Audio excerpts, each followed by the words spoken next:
Assalamualaikum, kembali lagi sama aku Linda Puspitasari. Aku akan memberi motivasi untuk yang lain atau menceritakan kisah nyata yang ibu aku alami, yaitu ibuku 2 tahun yang lalu didiagnosa gagal ginjal stadium 4 dan akhirnya alhamdulillah sudah sembuh. Yang mau dengerin ceritanya jangan lupa klik and subscribe. Nah, yang pertama itu dulu keluhannya itu cuman nggak bisa BAB, perutnya sakit. Terus akhirnya aku kira cuman sakit perut biasa. Terus akhirnya aku periksain kalau di tempatku tuh ada namanya, dia tuh perawat, tapi kalau zaman dulu itu namanya mantri. Nah, aku kasih ke sana, terus cuma dikasih obat ranitidin 3 gramah. Terus yang kedua ada obat yang untuk biar bisa BAB itu yang dari dubur itu. Terus habis pulang dari sana tetap nggak bisa pup. Akhirnya aku bawa ke rumah sakit yang dekat rumah. Terus cuma dikasih obat rawat jalan. Cuma dikasih obat rawat jalan itu kayak kemarin, ada pemacu obat pup sama obat anti buat nggak sakit perutnya. Terus obatnya itu belum habis, harusnya kontrolnya itu kan seminggu. Sebelum seminggu itu ibuku tuh tetap nggak bisa pup, terus dehidrasi, setiap makan muntah. Akhirnya aku mutusin buat aku balikin ke rumah sakit yang terakhir aku periksa tadi, kalau ternyata ibuku udah dehidrasi berat.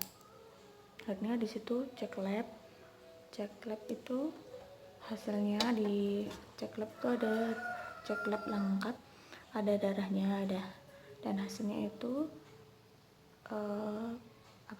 urin kreatinnya tinggi.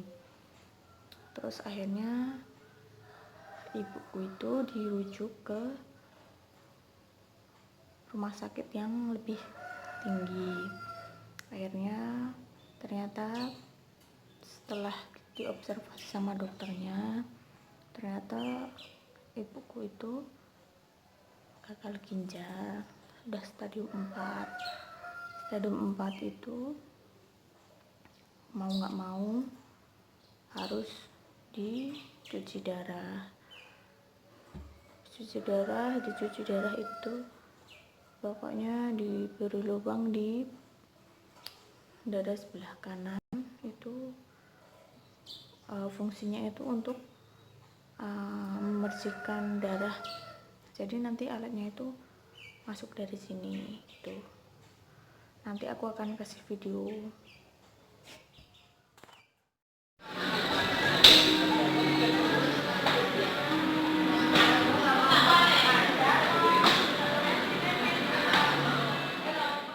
Nah, alatnya itu kayak tadi ya. Jadi di alat tadi itu ada 2 selang. Yang pertama itu untuk darah masuk, yang kedua ada darah untuk keluar. Jadi darahnya itu alatnya itu untuk fungsinya kayak dicuci gitu, dan setiap cuci darah itu durasinya 4-5 jam.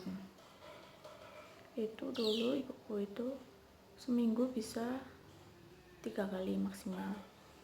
Terus habis itu semakin kita cuci darah, sudah 2 mingguan kita cek darah, urin kreatinnya turun. Terus kita cuci darah lagi seminggu, semakin turun urin kreatinnya. Terus waktu udah cuci darah 8 kali atau 8 kali itu, alhamdulillah urin kreatinnya itu benar-benar udah normal, dan dokter itu cuman nyaranin buat ini kontrol rutin aja, alhamdulillah.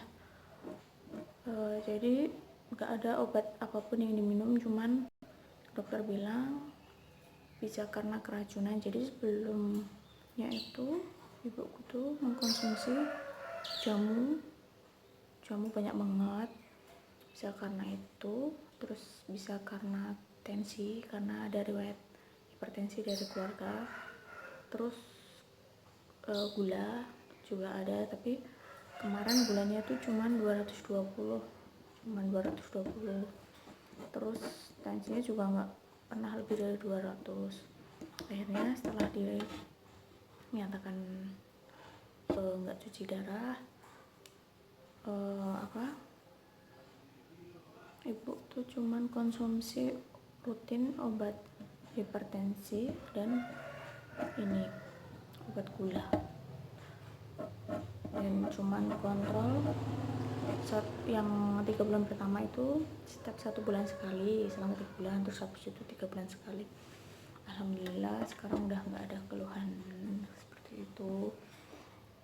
Yang terpenting kita tuh ada ikhtiar, ada semangat buat nyemangatin orang yang kita sayangi. Sebenarnya sakit itu pasti ada sembuhnya gitu sih. Buat teman-teman atau saudaranya yang punya temen atau punya cerita kisah nyata yang aku alamin sama keluargaku, bisa komen di bawah ya. Tapi benar-benar pure, nggak ada obat tambahan yang dari herbal. Jadi kita cuma ngikutin saran dokter, cuci darah sama konsumsi obat gitu aja. Semoga ceritaku ini menginspirasi buat para gagal ginjal di luar sana. Sebenarnya untuk harapan masih bisa sembuh itu masih banyak banget. Jadi kalian itu harus semangat intinya. Oke, terima kasih. Jangan lupa klik and subscribe.